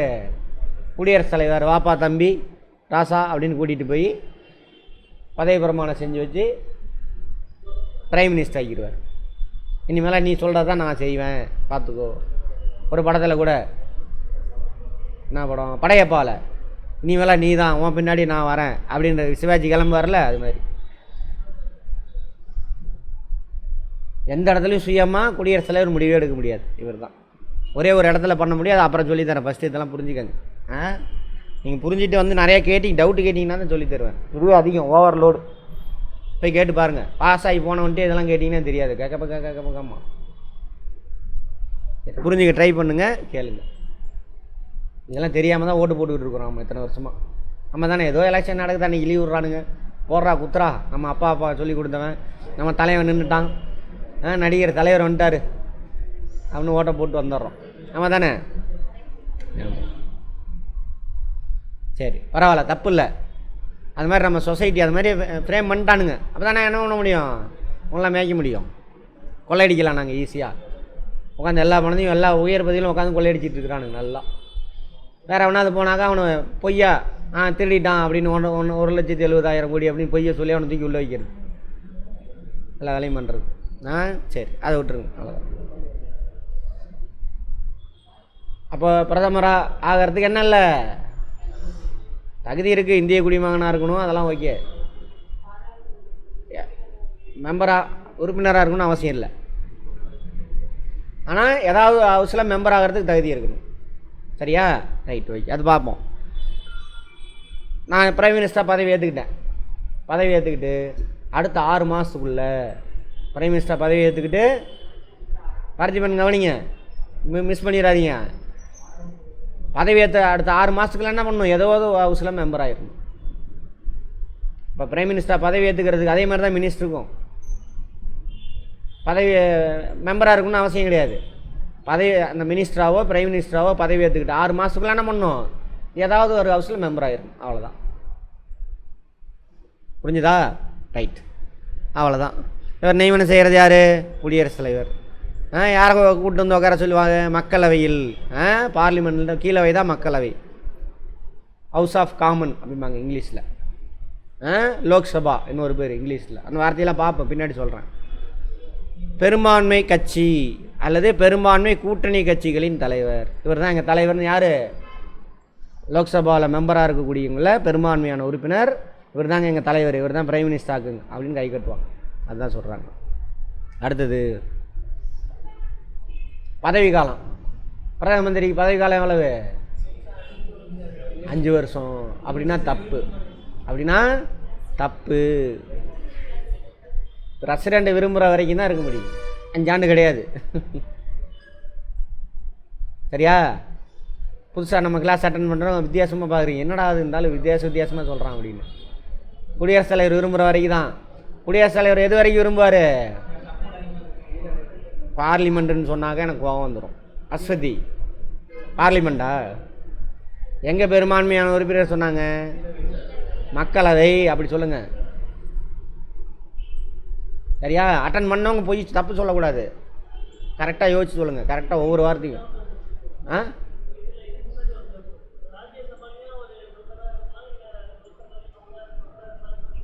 மெம்பராக இருக்க வேண்டிய அவசியம் இல்லை. பதவி ஏற்றுக்கிட்டு ஏதோ ஒரு ஹவுஸில் மெம்பர் ஆனால் போதும். ஆமாம்.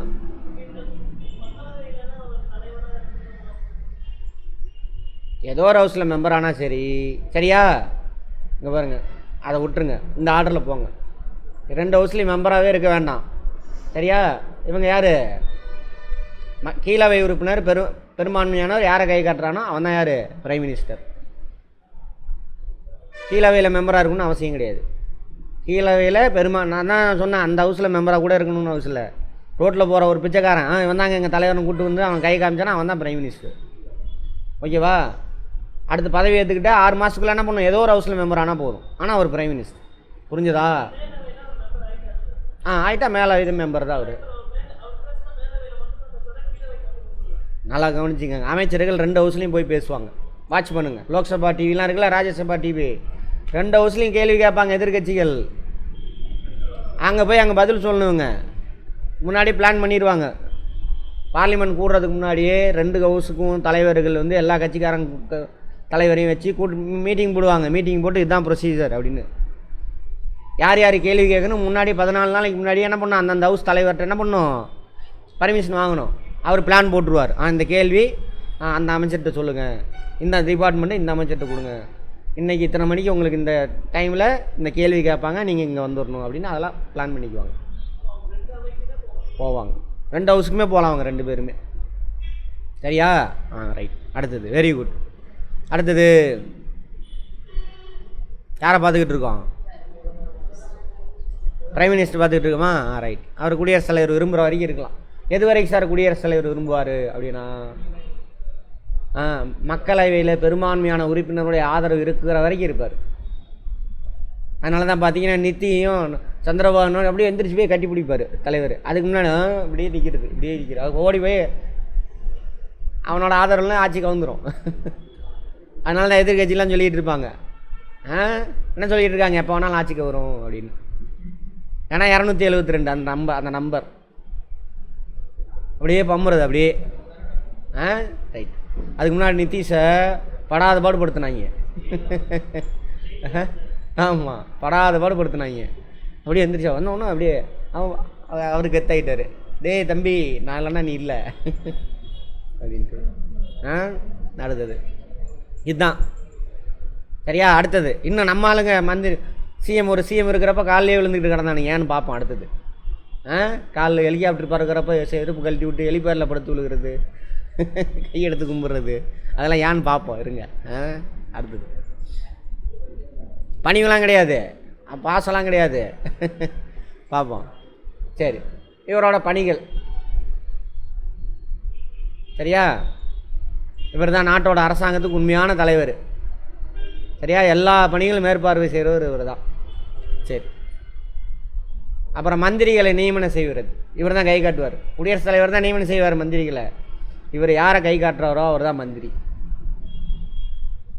இவர் நினச்சாருனாக்கா குடியரசுத் தலைவர் சொல்லி அந்த கீர்த்திகா பொண்ணு ஒழுங்காக வேலை செய்ய மாட்டேங்குது, அதனால் என்ன பண்ணுங்க, அந்த பதவியிலேருந்து தூக்கிடுங்க அப்படின்னு நான் சொன்னேன்னா குடியரசுத் தலைவர் தூக்கிடுவார். இப்போ புரியுதா? ஏன் இதே தான் அப்படியே சிஎம்முக்கு மாநிலத்தில். இதனால தான் காலில் விழுந்தது அவனுங்க. ஹெலிபேடு மேலே பறக்கிறப்ப என்னாச்சு, கை எடுத்து கும்பிட்றது, செருப்பு கழட்டி விட்டு நிற்கிறது. அதுக்கு தான். ஏன் பதவி போயிடும், தூக்கிடுவாங்க அவங்க நினச்சா எப்போ வேணாலும். அதுக்கு தான், வேறு ஒன்றுமே கிடையாது. சரி, அதெல்லாம் செய்கிறது. அப்புறம் யாரை மந்திரியாக நியமிக்கணும்னு சொல்கிறது பிரைம் மினிஸ்டர், குடியரசுத் தலைவர் நியமனம் செய்வார் சரியா? அப்புறம் மந்திரிகளுக்கெல்லாம் இலாக்கா ஒதுக்குறது நான் தான், பிரைம் மினிஸ்டர் தான். இந்தந்த துறையை நீங்கள் பாருங்கள், இந்தந்த துறையை நீங்கள் பாருங்கள். இலாக்கா ஒதுக்குறது யார்? Prime minister. அப்புறம் மந்திரி சபையை கூடுதில்ல, அமைச்சரவை கூடுதில்ல, அமைச்சரவையில் நான் தான் தலைவர், அதான் பிரதம அமைச்சர். அதேமாதிரி மாநிலத்தில் சீஃப் மினிஸ்டர், முதலமைச்சர் என் தலைமையில் தான் நடக்கும். மந்திரி சபையில் ஏதாவது தீர்மானம் நடந்துச்சுன்னா நிறைவேற்றணும்னா அதை குடியரசுத் தலைவருக்கு அனுப்பிவிட்டு கையெழுத்து வாங்குறது. அப்போ மந்திரி சபைக்கும் பிரசிடெண்ட்டுக்கும் இடைப்பு பாலமாக இருக்கிறது யார்? பிரதம மந்திரி. இதுதான் அவரோட வேலைகள். அதே மாதிரி எல்லா துறையும் மேற்பார்வை செய்கிறதுக்கு அவருக்கு பவர் உண்டு. பார்த்திங்கன்னா தெரியும், சிஎம் நம்ம தமிழ்நாட்டில் இங்கே செய்கிறாங்களோ இல்லையா, தமிழ்நாட்டில் பார்த்திங்கன்னா அதே மாதிரி இடத்துல இருக்கிற சிஎம்மு எல்லா துறை சார்பாக அப்பப்போ மீட்டிங் போட்டுக்கிட்டே இருப்பார். பார்த்திங்கன்னா தெரியும், அந்த துறையினுடைய அமைச்சர் வருவான், அந்த துறையினுடைய செயலாளர், ஒவ்வொரு துறையும் செக்ரட்டரி இருப்பாங்க, ஐஏஎஸ் ஆஃபீஸர், அவன் எல்லோரும் உட்காந்து மீட்டிங் போட்டுகிட்டே இருப்பாங்க. எல்லா துறையும் மேற்பார்வை இவர் தான் பண்ணணும்.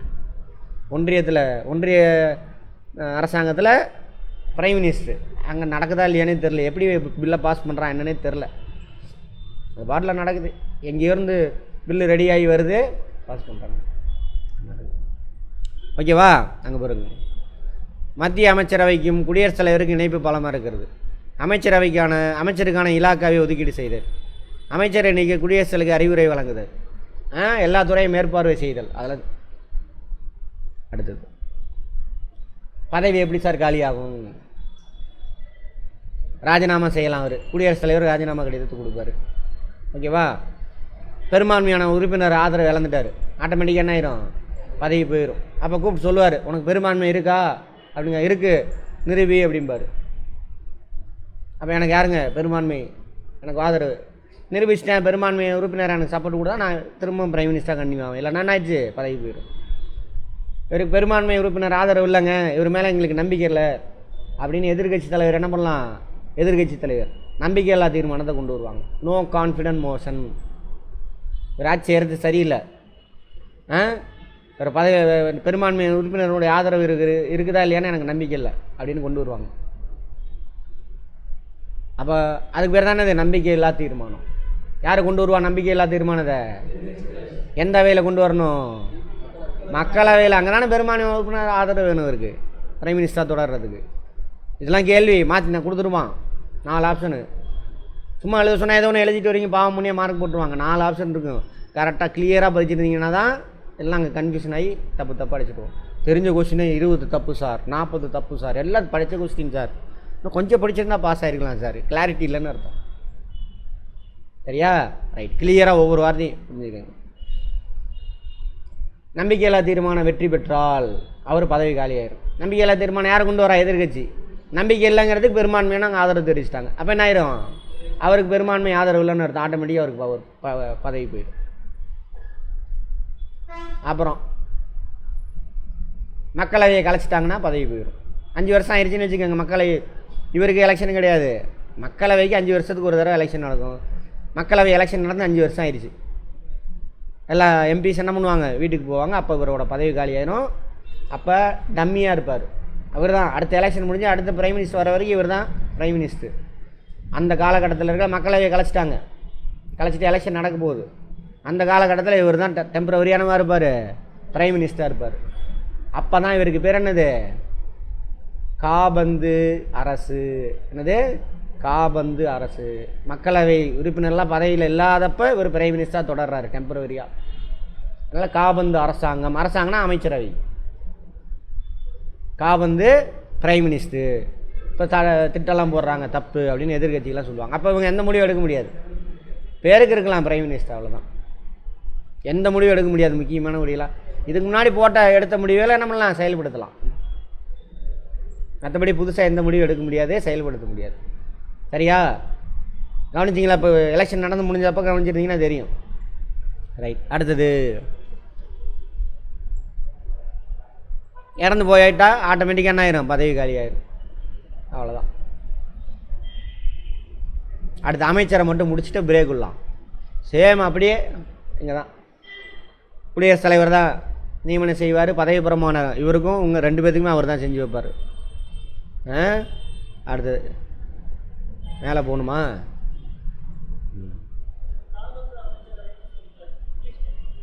அதே தான். அடுத்தது இந்திய குடிமகனாக இருக்கணும். அமைச்சராக வர்றதுக்கு என்ன தேவையில்லை, 2 ஹவுஸ்லேயும் மெம்பராக இருக்கணும் அவசியம். அப்படியே பிரைம் மினிஸ்டர் மாதிரி தான். அமைச்சர் ஆனதுக்கப்புறம் ஏதோ ஒரு ஹவுஸில் என்ன பண்ணலாம்? மெம்பர் 6 மாதத்துக்குள்ளே ஆயிடணும். சரியா? குடியரசுத் தலைவர் தான் இவர் நியமனம் செய்வார். யார் சொல்லி நியமனம் செய்வார்? பிரதம மந்திரி யார் கை காட்டுறாரோ அவர் தான் யார்? அமைச்சர். அதுமாதிரி பிரதம அமைச்சர் எப்போ வேணாலும் என்ன பண்ணலாம்? அவரை பதவியில் நீயே விலகிக்கப்பா, ராஜினாமா கொடுத்துட்டு போகும்பார். கொடுத்துட்டு போயிடணும். இல்லைனா தாத்தா குடியரசுத் தலைவர் கூப்பிட்டு அவனை தூக்கிற பதவியிலேருந்து என்ன தூக்கிடலாம். சரியா? அதனால தான் அந்த நடுங்கிறது கிடுங்கிறது காலில் விழுகிறது அப்படியே நெளிவானுங்க, புழு மாதிரி நெளிவானுங்க. அப்படியே சீஃப் மினிஸ்டர் பார்த்தோன்னே இவங்கள்ட்ட அப்படி இருக்காது, அந்த குரூப்புக்கிட்ட அப்படி தான் இருக்கும். ஆமாம், வேறு ஒன்றும் கிடையாது. கேட்டால் வீரம் இரும்பு அதெல்லாம் சொல்லுவானுங்க. அதெல்லாம் அதுக்கெல்லாம் கிடையாது. மக்கள் ஓட்டு போட்டிருக்கீங்க, அதிகப்படியான எம்எல்ஏ அவன் பக்கம் இருக்கான், அவன் சீஃப் மினிஸ்டர் அல்லது பிரைம் மினிஸ்டர். அதனால் என்ன பண்ணுறாங்க? எல்லோரும் அவங்க சொல்கிறதுக்கு அடிபடிஞ்சு இருக்கிறாங்க. வேறு ஒன்றும் கிடையாது. அவர் என்ன சொல்லுவாங்க? ஆர்மி கண்ட்ரோல் அப்படிம்பாங்க. ஆர்மி மாதிரி ஒரு அட்மினிஸ்ட்ரேஷன்பாங்க.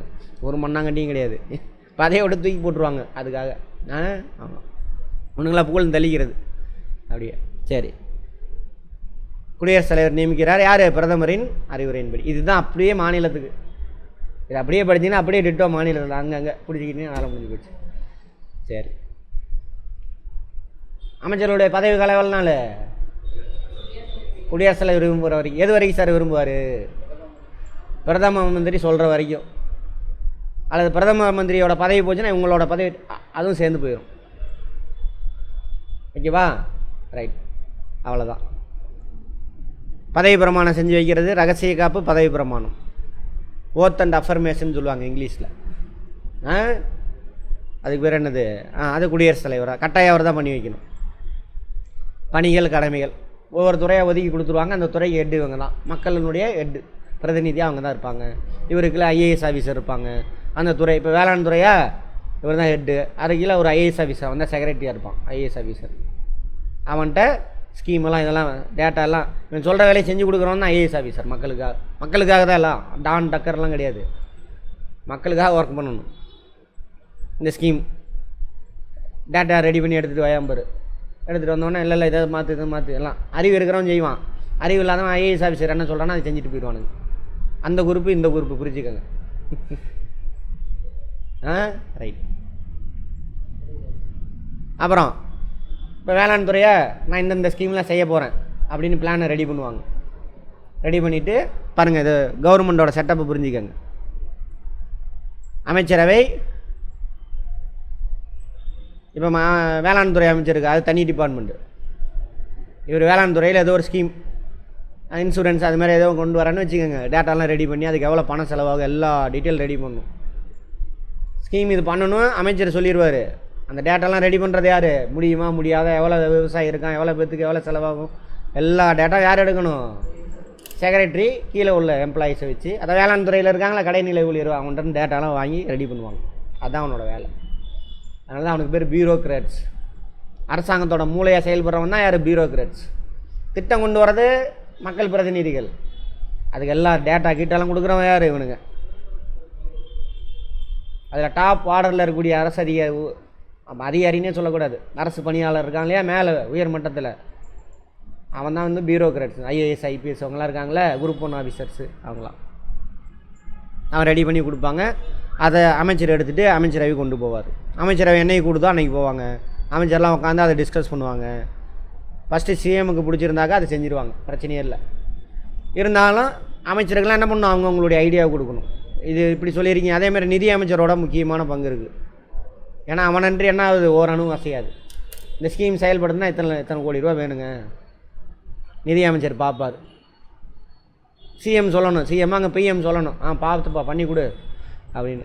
இல்லை சார், அவர் எடுத்து திரும்ப அனலைஸ் பண்ணிவிட்டு இந்த மாதிரி பண்ணால் இவ்வளோ செலவாகுது, இந்த மெத்தடில் பண்ணால் இன்னும் கொஞ்சம் செலவு கம்மியாகும் அப்படின்னு அவர் ஐடியா கொடுப்பார். அங்கே பிரைம் மினிஸ்டர், இங்கே சிஎம், அங்கே ஃபினான்ஸ் மினிஸ்டர், இங்கேயும் ஃபினான்ஸ் மினிஸ்டர் இருப்பார். இப்போ யாருங்க ஃபினான்ஸ் மினிஸ்டர்? எங்கே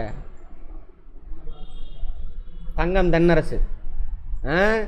அவன் அப்படி தான் இந்த இலவச இந்தியாவிலே முதல்ல 2000 நினைக்கிறேன், 96 to 2001 நினைக்கிறேன். அப்போ இங்கே இருந்த சிஎம் வந்துட்டு என்ன பண்ணியிருக்காரு?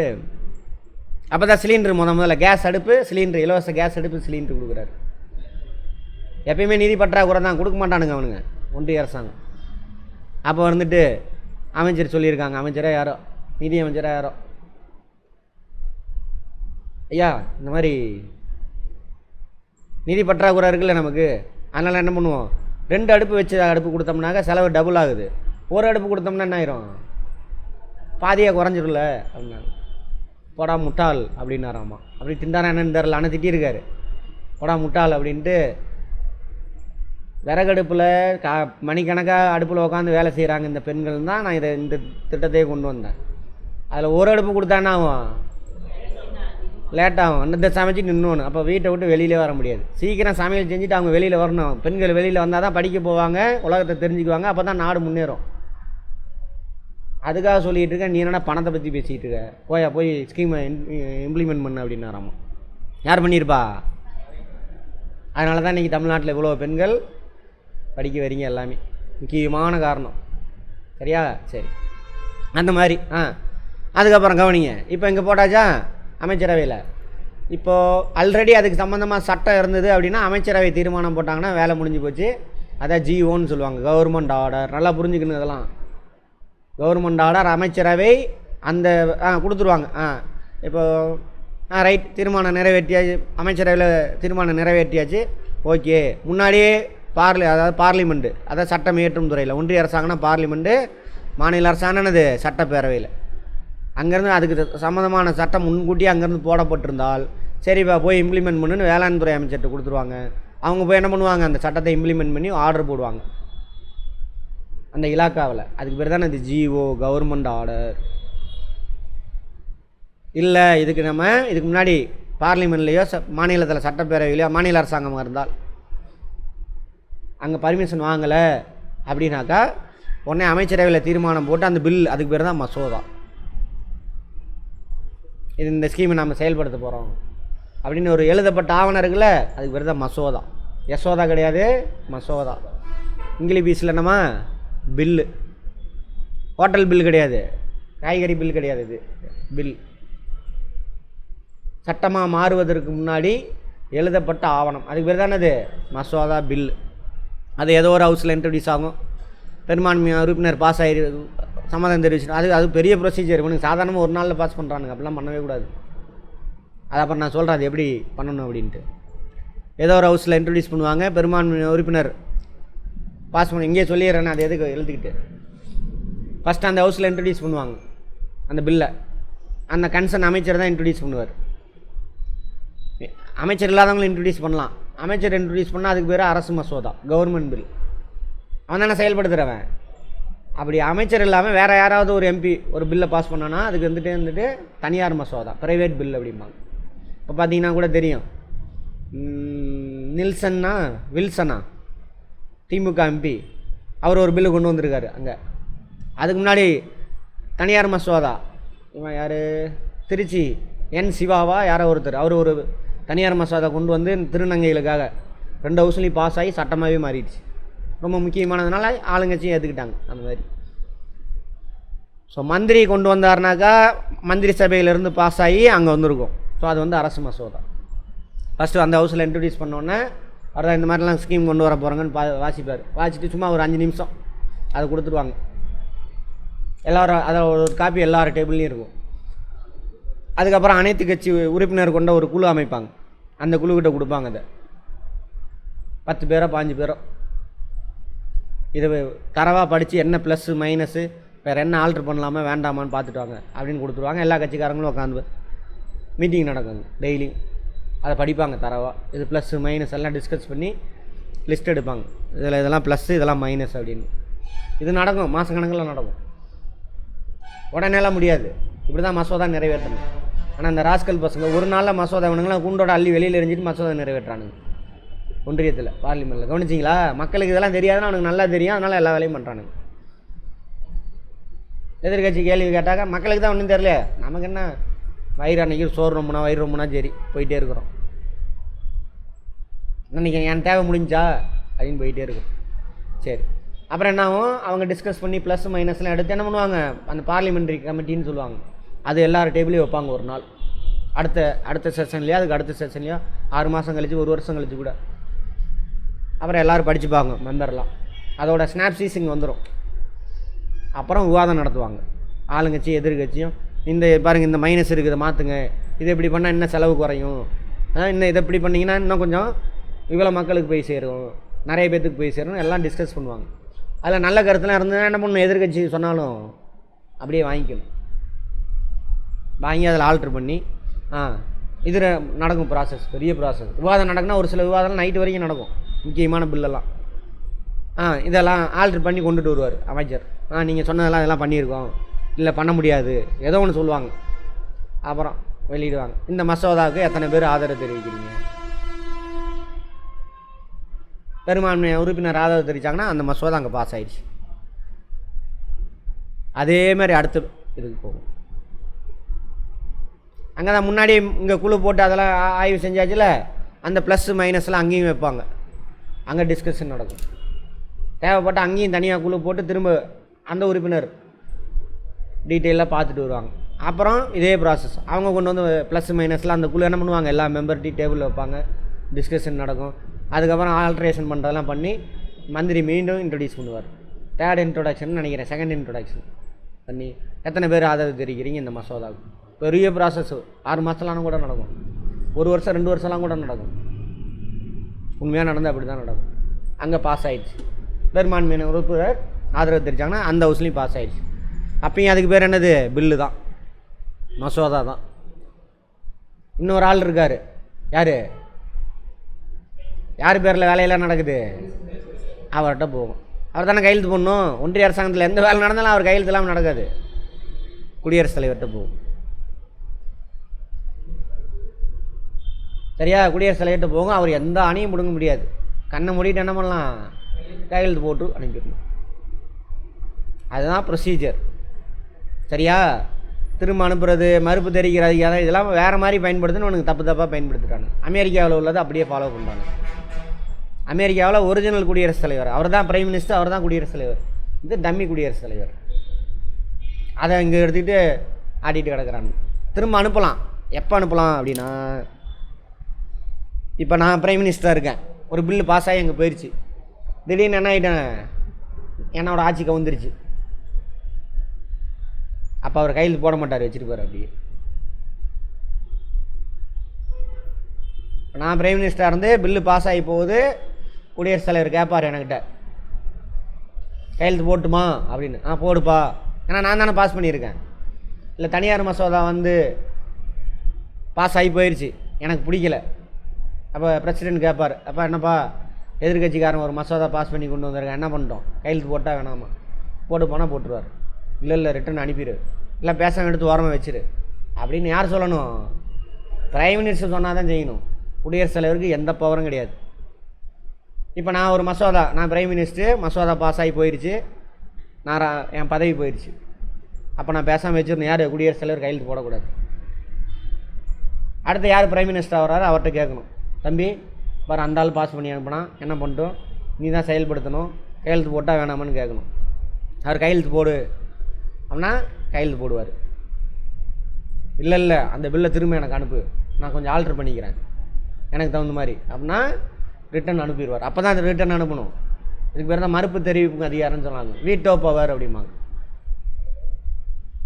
திரும்ப தீர்மானம் நிறைவேற்றி அனுப்புனாங்க அப்படின்னாக்கா உடனே கையெழுத்து போகணும். இதெல்லாம் அப்புறம் நான் டிஸ்கஸ் பண்ணலாம், விடுங்க. ரைட், இப்படி தாங்க ஒரு இப்போ குடியரசுத் தலைவர் கையெழுத்து போட்டார். குடியரசுத் தலைவர் யாரை கேட்பார்? பிரைம் மினிஸ்டர் பார்ப்பார், தம்பி அப்படின்னு பார்ப்பார், எட்டி பார்ப்பார். எங்கேயாவது உட்காந்துருக்காரு கூட்டத்தில், யார்? பிரைம் மினிஸ்டர்னு வச்சுக்கோங்க. பேனாவை எடுத்துடுவேன், மசோதா என் டேபிளில் இருக்குது வச்சுருக்கேன், எட்டி பார்க்கணும். அந்த கடைசியில் உட்காந்துருக்காரு குடியரசுத் தலைவர், இப்படி கையை காட்டணும், என்னப்பா கையெழுத்து போட்டா அப்படின்னா. அவர் அப்படின்ட்டார்னா பேனாவை எடுத்துகிட்டு போய் அங்கேயே வச்சுருக்கோம். அப்படின்னா என்ன பண்ணணும்? கையெழுத்து போட்டு அனுப்பிடணும். அந்தளவுக்கு டம்மி பீஸ் யார்? குடியரசுத் தலைவர் செய்தார், குடியரசுத் தலைவர் செய்தார், ஒப்புதல் வழங்கினார் அப்படின்னா எல்லா இடத்துலையும் யார் இருக்காங்க? பிரைம் மினிஸ்டர் தலையாட்டாமல் கையெழுத்தே போட முடியாது. அமைச்சரவை தான் எல்லா வேலையும் செய்யும். புரிஞ்சுதா? ரைட், இப்படி தான் ஒரு பில்லு வந்து என்ன ஆகும்? பாஸ் ஆகும். திரும்ப மசோதா பாஸ் ஆகிடுச்சா, சரி 2 ஹவுஸ்லையும் போயிடுச்சு, குடியரசுத் தலைவர்கிட்ட போயிடுச்சு, திரும்பவும் எங்கே வரும்? கன்சர்ன் அமைச்சர்கிட்ட போகும். இப்போ அந்த மசோதா நம்ம தானே பிளான் பண்ணோம், அப்புறம் அவர் என்ன பண்ணணும்? அதை அப்படியே செயல்படுத்தணும். ஐஏஎஸ் ஆஃபீஸர்கிட்ட கொடுத்துட்டு போயா நிதித்துறையில் ஒப்புதல் கொடுத்துட்டாங்க, பணத்தை வாங்கி இந்த ஸ்கீமை மக்களுக்கு செயல்படுத்தணும் அப்படின்னு சொல்லணும். திரும்ப அடுத்த வருஷம் 6 மாதம் கழிச்சு மக்களவை கூடுதா, பார்லிமெண்ட் கூடுதா, அப்போ என்ன ஆகணுன்னாக்கா எதிர்கட்சிகள்லாம் கேள்வி கேட்பாங்க, போன தடவை இந்த ஸ்கீம் போட்டிங்களா, என்ன பண்ணீங்க, ஒழுங்காக செயல்படுத்தினீங்கன்னா. அப்போ இவன் பதில் சொல்லணும், எடுத்துகிட்டு போய் இந்த பாருங்கள் ஸ்கீம் போட்டால் இவ்வளோ பேர் பலன் அடைஞ்சிருக்காங்க, இவ்வளோ பேர் போய் சேர்ந்துருக்கு அப்படின்னு அங்கே சொல்லணும். அங்கே பேசுகிறத யார் எடுத்துக்குவா? ஊடகங்கள் பேப்பரில் போடுவான். அந்த ஊடகம் வழியாக தான் மக்களாம் இதெல்லாம் செய்கிறானா, இது நமக்கு தேவை, நீங்கள் போய் பயன்படுத்திக்கணும். கவர்மெண்ட்டில் இருக்கிற ஸ்கீமே நிறைய பேருக்கு தெரிய மாட்டேங்குது, நம்ம தானே இதை கேட்டுக்கணும். இது தாங்க கவர்மெண்ட் செட்டப். இன்னொரு தடவை கேளுங்க. இப்போ என்ன பண்ணோம்? இதான் அமைச்சரவை பற்றினது. அதே தான் அமைச்சரவை எப்படி? அதே தான். குடியரசுத் தலைவர் எப்போ வேணாலும் ஒரு பதவியிலேருந்து தூக்கலாம். யார்? அமைச்சரை. பிரைம் மினிஸ்டர் எப்போ தூக்குவார்? குடியரசுத் தலைவர். பிரைம் மினிஸ்டர் சொன்னாலும் தூக்கிடுவார். அதே மாதிரி பிரைம் மினிஸ்டர் சொல்லுவார், நீ ராஜினாமா பண்ணிக்கோ, நீ வேண்டாம், ராஜினாமா பண்ணிக்குவார். இல்லைனாக்கா குடியரசுத் தலைவர் கூப்பிட்டு தூக்கி விட்டுருவார். அப்புறம் பிரைம் மினிஸ்டர் பதவி போச்சுன்னா என்ன ஆயிரும்? ஆட்டோமேட்டிக்காக இவரோட பதவியும் போயிடும். திரும்ப அடுத்த பிரைம் மினிஸ்டர் யார் வராங்களோ அவங்க திரும்ப, ஏன்னா தலையே போச்சு, வாளுக்கு என்ன வேலை, அந்த மாதிரி. அவ்வளோதான், வேறு எதுவுமே கிடையாது. அப்புறம் அவ்வளோதான், வேறு ஒன்றுமே கிடையாது. அப்புறம் அவராக ராஜினாமா பண்ணலாம், பிரைம் மினிஸ்டர் சொல்லி ராஜினாமா பண்ணலாம். இதெல்லாம் வந்து என்னது?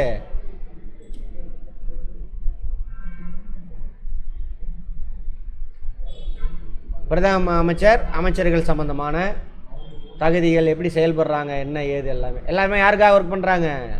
மக்களுக்காக அவங்க கிடையாது, மக்களுக்காக தான் அவங்களுக்காக நம்ம கிடையாது. ஆனால் இங்கே ஒன்றிய அரசாங்கத்தை போய் பாருங்கள், என்ன நடக்குது? அரசாங்கம் என்னமோ அவங்களுக்காக நம்மன்ற மாதிரி வரியெல்லாம் பிடிங்கிட்டு எல்லா வேலையும் பண்ணிகிட்டு இருக்குதுங்க. கேட்டாக்கா 25 MP கொடுத்தீங்களான்னு கேட்குறாங்க. இங்கே இந்த சொம்பு தூக்கிங்க, ஏண்டா மூதேவி, 25 MP நாங்கள் உங்களுக்கு 1 MP கூட கிடக்கல, அப்போ எங்கள்கிட்ட வந்து வரி வாங்காமல் இருக்கியா?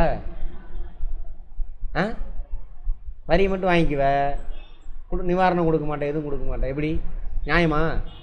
அது தெரியாமல் அவங்க தலைவர் சொல்கிறான்னு இவனுங்களும் அது சரிதான் பேசிட்டு தர்றானுங்க. கரெக்டா? நியூஸ் பார்க்குறது இல்லைன்னு நினைக்கிறேன். யார் சொன்னாங்கன்னு தெரில தானே? ஆ